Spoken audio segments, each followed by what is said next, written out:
জাতীয় সংসদ নির্বাচনের জন্য বিএনপি ঘোষিত 237 জন প্রার্থীর মধ্যে নতুন মুখ রয়েছে 83 জন।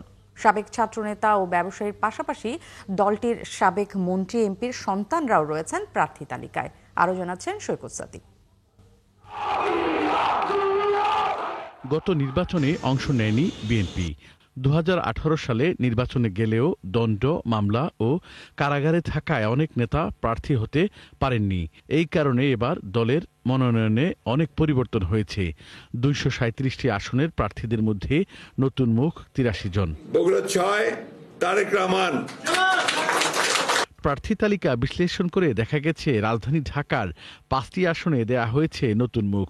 ঢাকা 4 তানবির আহমেদ রবিন, ঢাকা 6 ইঞ্জিনিয়ার ইসরাক হোসেন, ঢাকা 14 সানজিদা ইসলাম তুলি, ঢাকা 15 আসনে শফিকুল ইসলাম খান এবং ঢাকা 16 আসনে আমিনুল হক। ধানের শীষের পক্ষ থেকে বাংলাদেশ জাতীয়তাবাদী দলের পক্ষ থেকে প্রাথমিকভাবে মনোনয়ন দেওয়া হয়েছে, আলহামদুলিল্লাহ।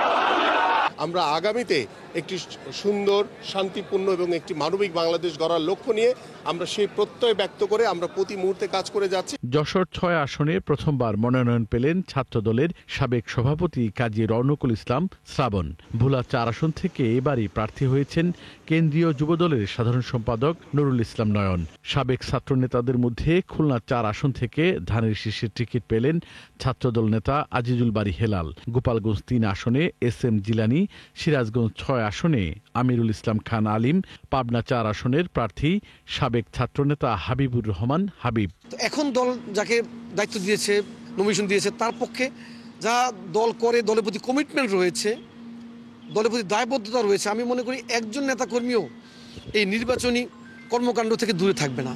আমি চেষ্টা করব আমি আমার কেশবপুরবাসী মন জয় করে তাদের ভোটের মাধ্যমে আমি ধানের শীষ প্রতীককে বিজয়ী করে বাংলাদেশ জাতীয়তাবাদী দলের পক্ষ থেকে জাতীয় সংসদে প্রতিনিধিত্ব করা। ব্যবসায়ীদের মধ্যে অনেককে এবার মনোনয়ন দিয়েছে বিএনপি। ফেনী 3 আসনে আব্দুল আওয়াল মিন্টু, মুন্সিগঞ্জ 1-এ গার্মেন্টস ব্যবসায়ী শেখ মোহাম্মদ আবদুল্লাহ, মুন্সিগঞ্জ 2 থেকে শিল্পপতি মিজানুর রহমান সিনহাও টিকিট পেয়েছেন।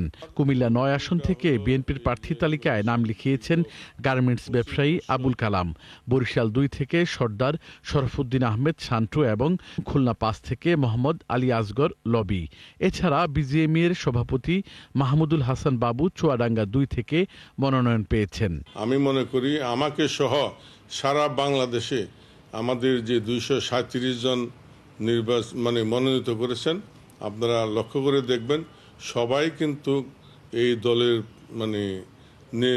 একজন অতন্ত্র প্রহরী হিসাবে আমরা কাজ করে আসি। মুন্সিগঞ্জ তথা শ্রীনগর এবং সিরাজদিঘা থানার জনগণকে বলবো, আপনারা বিচক্ষণ ব্যক্তিবর্গ সবাই বিশ্লেষণ করে অবশ্যই আপনারা আমার ধানের শীষকে ভোট দিবেন, ধানের শীষকে জয়যুক্ত করবেন। নতুন মুখের এই তালিকায় আরও আছেন ময়মনসিংহ 1-এর সৈয়দ ইমরান সালেহ, টাঙ্গাইল 8 আসনে আহমেদ আজম খান, চট্টগ্রাম 7 আসনে হুম্মাম কাদের চৌধুরী এবং ফরিদপুর 3 আসনে নায়েব ইউসুফ আহমেদ সহ অনেকে। সৈকত সাদিক, 71, ঢাকা।